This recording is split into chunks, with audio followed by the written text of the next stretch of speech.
Eu quero dizer, para mim foi muito importante o, um movimento que começa aqui no Rio com o Ministério da Educação e Saúde, que hoje é Palácio da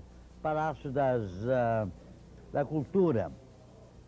Quem teve uma importância muito grande foi Lúcio Costa, que tinha feito um concurso e esse concurso foi eliminado.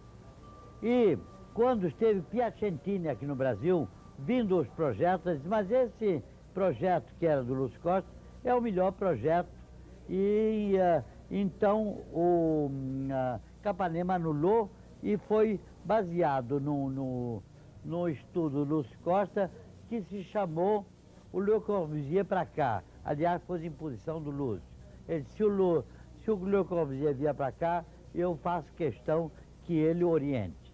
A arquitetura moderna, para mim, foi precisamente a ruptura entre do ecletismo acadêmico, que era a norma na época, né, para uma reintegração da arte na nova tecnologia construtiva.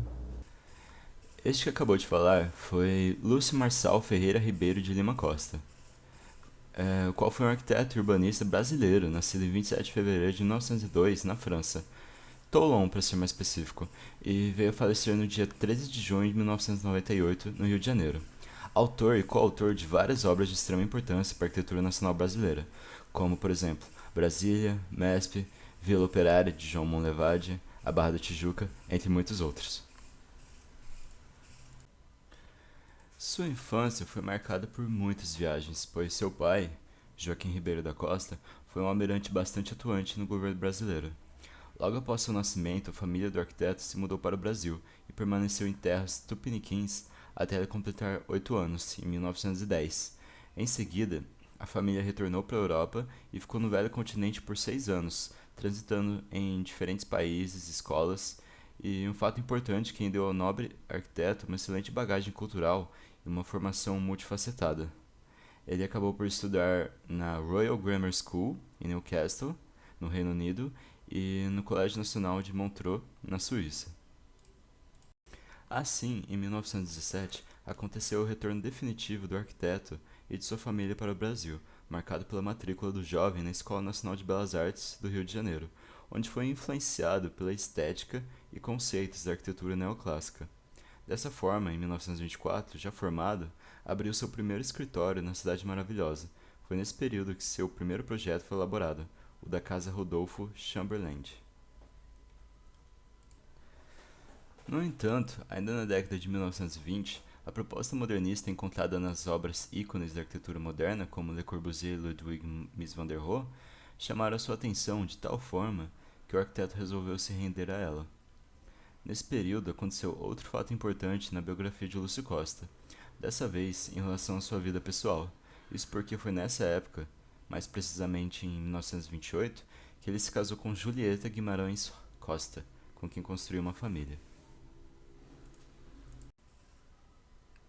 Pouco tempo depois, em 1930, o seu talento e conhecimento chamaram a atenção de outra esfera, a política. Isso porque nesse ano ele foi convidado a se tornar o chefe de gabinete de uma importante figura jornalista e advogado, Rodrigo Melo Franco de Andrade, uma personalidade bastante influente que transitava entre os modernistas do período. Logo, Lúcio Costa acaba sendo indicado por ele para dirigir a Escola Nacional de Belas Artes, um cargo que exigiu uma grande responsabilidade e espírito de liderança do arquiteto, já que ele tinha como missão nada mais nada menos do que reformular o ensino de artes plásticas, assim como inaugurar um curso de arquitetura brasileira. Nesse sentido, ele reformulou o ensino, pois considerava necessário que os alunos conhecessem a arquitetura colonial e tirassem proveito do que ela oferecia, sobretudo a simplicidade, a adaptação ao meio, a função e, consequentemente, a beleza. Transformou a escola com a contratação de novos professores, entre eles Budeus e Warshawski, e trouxe uma mudança de mentalidade que deixou mais aberta com o intuito de passar da fase de cópia para a de criação, além de uma nova técnica de apresentação, que seria exata e pura, e passou a ser adotada dentro e fora da escola, racionalista e funcionalista. Assim, criou o Salão Livre de Artes Plásticas, que contou com a presença de ilustres nomes da arte moderna brasileira, como Tarsila do Amaral, Di Cavalcanti e Cândido Portinari, e que ficou conhecido por suas diversas experimentações artísticas. A sua proposta foi tão inovadora que não agradou os professores mais conservadores do período, que reagiram de modo intenso e pediram o afastamento do arquiteto do cargo. Assim, sob pressão, Lúcio Costa deixou sua função, o que causou revolta entre os estudantes do período, que promoveram uma greve que durou quase um ano. Entre esses alunos, um nome se destacou, o do célebre Oscar Niemeyer. Analisando o contexto histórico melhor, a gente percebe que os engenheiros eles dominaram o primeiro quartel do século XX, contribuindo para uma nova tecnologia nacional que foi muito importante. Mas, nas décadas de 30 e 40, a discussão sobre uma arquitetura conveniente ao Brasil acaba surgindo. Essa discussão gira em torno de problemas que foram suscitados por neoclássicos, se iniciando em duas vertentes, sendo elas a consideração sobre o patrimônio arquitetural e a importância social, e a necessidade de atualização. Dessa forma, Lúcio Costa ele acabou apresentando uma nova sistematização. Os arquitetos modernos em geral, mas em particular os brasileiros, eles acabaram por manter uma postura anistórica em seus exercícios didáticos, teóricos e políticos. Os intelectuais desse período conseguiram transformar a produção local em uma contribuição universal. Um traço importante foi a generosidade, no caso de Lúcio Costa, o qual, uma vez, apesar de ter vencido o concurso para o Pavilhão do Brasil para a Feira Mundial de Nova York, ele convidou o segundo colocado, Oscar Niemeyer, para um trabalho em conjunto. Na arquitetura, a primeira manifestação sobre a definição de arte nacional ela acaba surgindo com o movimento chamado neocolonial. O ideário neocolonial muitas vezes coincidia com as ideias modernistas, principalmente no que diz respeito à brasilidade. Considerando a ignorância dos arquitetos saídos da Escola Nacional de Belas Artes, EMBA, em matéria de arte nacional, José Mariano ele promoveu uma série de viagens às cidades históricas de Minas Gerais, com o objetivo de elaborar um dossiê sobre a arquitetura brasileira. Assim, enviou para Ouro Preto Nereu de Sampaio, Nestor Figueiredo para São João del Rei e para Diamantina, Lúcio Costa. Lúcio Costa já era, naquele início de 1924, um dos principais expoentes do movimento neocolonial. Sua principal descoberta na viagem havia sido a arquitetura civil, uma arquitetura distinta das construções religiosas. Segundo Costa, nela existiam características próprias. Os elementos são básicos para a solução de um projeto com aparência simples, porém complexo, no caso das pequenas casas. Para ele, tais elementos eram sobretudo os detalhes interessantes, como os beirais, portas almofadadas, ferragens, gelosia, alpendres, entre outros. Referente à origem da arquitetura moderna do Brasil, sabe-se que por volta de 1930, Lúcio Costa reuniu um grupo de arquitetos puristas para estudar as obras dos grandes mestres europeus sobre a nova arquitetura que nascia nos outros países. Conheceram, assim, as obras de Gropius, Mies van der Rohe e, sobretudo, as teorias de Le Corbusier. O grupo de Costa, que contava com Niemeyer, Carlos Leão, Moreira, Reide, foi então fundido nas ideias de Le Corbusier, criando um espírito revolucionário entre os componentes. Conclui-se que Lúcio Costa tenha sido um dos líderes do movimento moderno no Brasil, a propósito do Ministério da Educação em conjunto com os arquitetos. Naquele período, o inimigo da arquitetura não era somente o tradicionalismo acadêmico, mas também a especulação imobiliária. Entretanto, o problema mais relevante para o desenvolvimento do movimento moderno brasileiro foi justamente a superação do formalismo técnico. Artigas afirma que as primeiras tentativas da inserção da arquitetura moderna no Brasil são consequências do movimento chamado Semana da Arte Moderna de 1922, do qual os princípios não foram aceitos com facilidade pela sociedade brasileira. Porém, quando Getúlio Vargas montou o Estado Novo, encontrou um número de intelectuais de esquerda para guarnecer seu governo, ajudando-o a contornar as posições de que ia sendo forçado pelo povo. Foi durante este período que a arquitetura moderna teve seu maior desenvolvimento e passou a inserir culturalmente o Brasil em igualdade com os mais cultos povos do mundo. Para Lúcio, a forma arquitetônica deveria ser uma decorrência direta da lógica, da funcionalidade, da técnica construtiva e coincidindo assim com a estrutura. construía-se com concreto armado, então o material deveria ficar à mostra. A expressão da técnica construtiva, do sistema e da matéria eram preceitos válidos para toda e qualquer arquitetura, e a brasileira também. Para Costa, o resto era cenografia, estilo, arqueologia, tudo menos arquitetura. Pode-se dividir a história da arquitetura brasileira em duas partes, antes de 1930 e depois deste período. Antes dos anos 30, ela se tratava de uma cópia com vários estilos vindos de outros países. Na arquitetura residencial, a mais utilizada até então prevalecia a repetição do espanhol. Copiavam também o inglês, apesar da grande diferença. Quando copiado, empregavam os mesmos elementos: pórticos de pedras, telhados com várias águas, o living room. Sempre havia uma lareira, simplesmente decorativa, pois o clima tropical do Rio não poderia ter outra função. Já para os prédios, assim como os palacetes, copiava-se o estilo clássico. Com o advento da Revolução de 30, liderada por Getúlio Vargas, houve uma total reformulação na vida brasileira, presa ainda ao coronelismo. Essa revolução se fez sentir ainda mais no setor social, com a promulgação de novas leis, e no setor educacional, com a criação do Ministério da Educação. Foi quando o ministro Gustavo Capanema nomeou Lúcio Costa diretor da EMBA, e a mesma transformou-se de museu em uma escola viva. A partir de então, começou-se a ensinar arquitetura. Lúcio Costa era o líder de um grupo de arquitetos cariocas que seguiam a doutrina de Le Corbusier, onde o arquiteto ocupou um lugar de destaque em um momento decisivo. Ele foi o sujeito definidor de uma importante singularidade na história da arquitetura brasileira, a da conexão entre a modernidade e tradição. Nos anos 20, ocorreu o início da estética modernista na arquitetura de Lúcio Costa, que observava algumas ideias pré-modernas de inspiração no Art Deco. Dois acontecimentos foram decisivos na formação de Costa: a viagem de estudos que realizou à cidade de Minas, em 97, já mencionado, e posteriormente seu contato com Gregory Warszawski. De acordo com Leonídio, foi por meio de Warszawski que Lúcio Costa tomou conhecimento da arquitetura moderna, no início dos anos 1930. E após sua passagem pela direção da EMBA, ele se tornou sócio de Warszawski, e foi ao lado desse russo que Costa projetou suas primeiras obras modernas, como por exemplo a Vila Operária de Gamboa.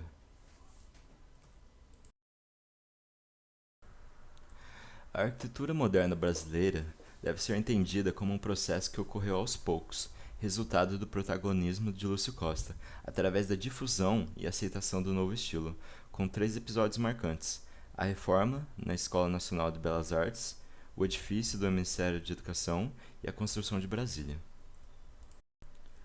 De acordo com o Senado Federal do Brasil, o arquiteto conseguiu trazer Le Corbusier para uma série de conferências. Embora Lúcio tenha sido convidado para projetar o prédio do Ministério de Educação e Saúde Pública sozinho, preferiu dividir a missão com seu antigo aluno, Oscar Niemeyer, e seus sócios, Carlos Leão, Hernani Vasconcelos, Jorge Moreira e Afonso Eduardo Reide.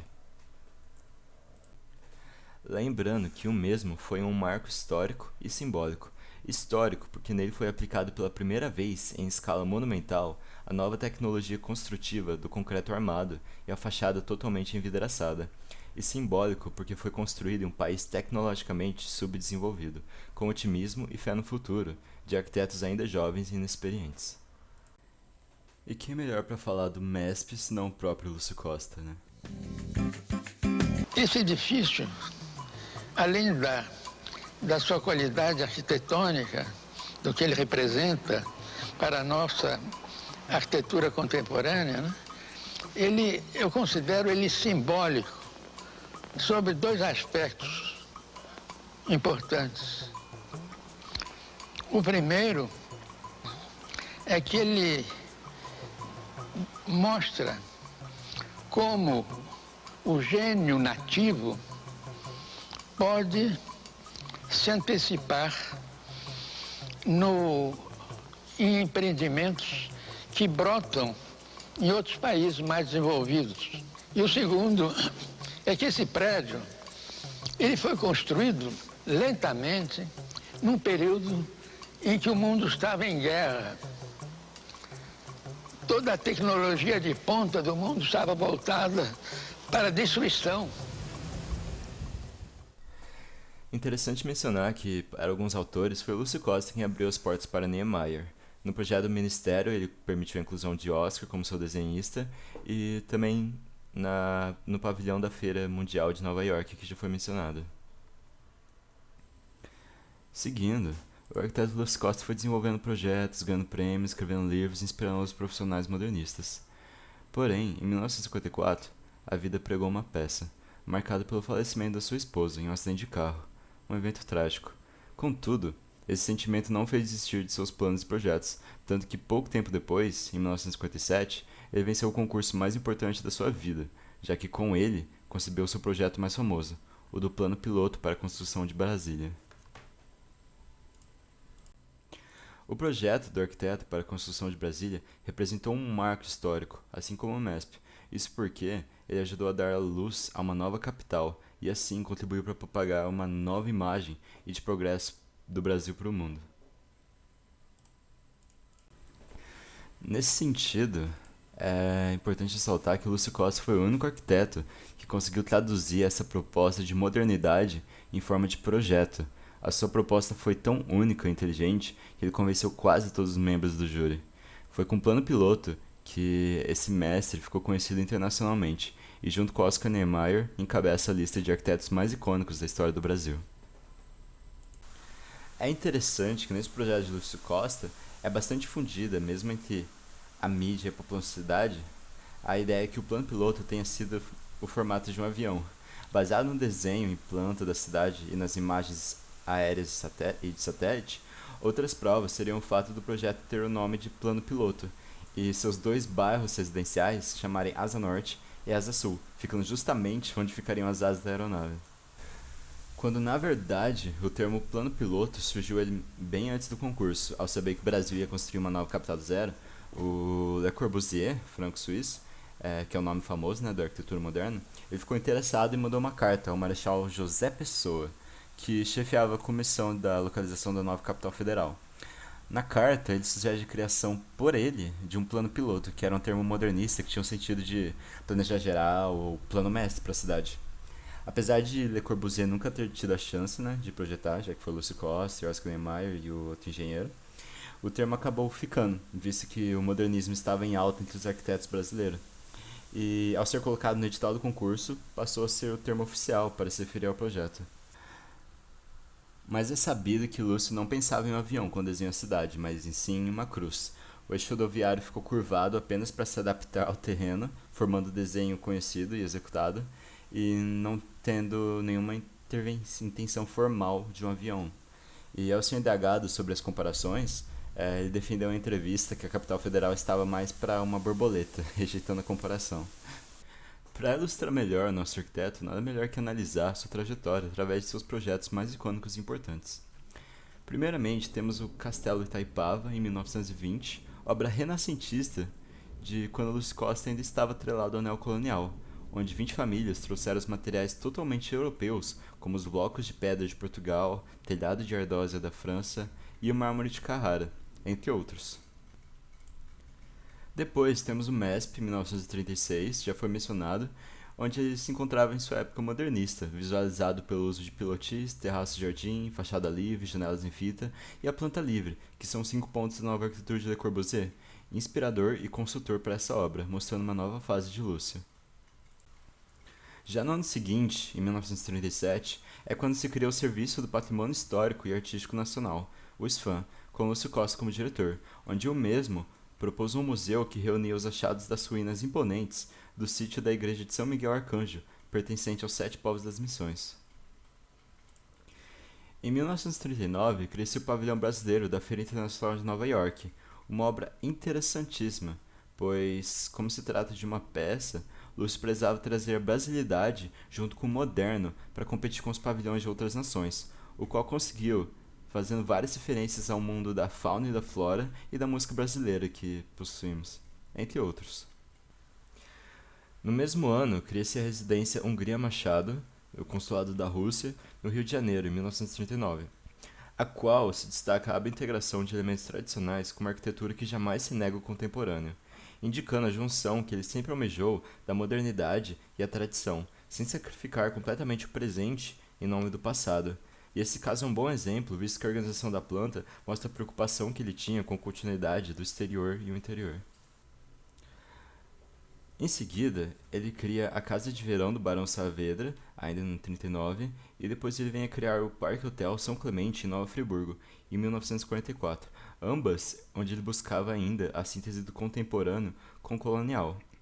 E destaque, porque o último ele foi comentado por Carlos Eduardo Comas, onde ele disse: aqui apenas registramos que nesta edificação o arquiteto Lúcio Costa chega à fórmula perfeita do seu projeto cultural de realizar a síntese entre a tradição e a modernidade, utilizando-se material vernacular, madeira e pedra e elementos construtivos da tradição, telhados cerâmicos, varandas, treliçados, no arranjo que transpira a mais legítima modernidade, separação entre estrutura e vedação, divisão funcional, transparência dos panos de vidro, orientação única do renque de quartos, estruturação formal ritmada em rígida proporção geométrica, uma beleza pura e genuína, como poucas vezes se viu em nossa arquitetura, a qual mostra como a persistência de Lúcio gerou resultado em sua jornada.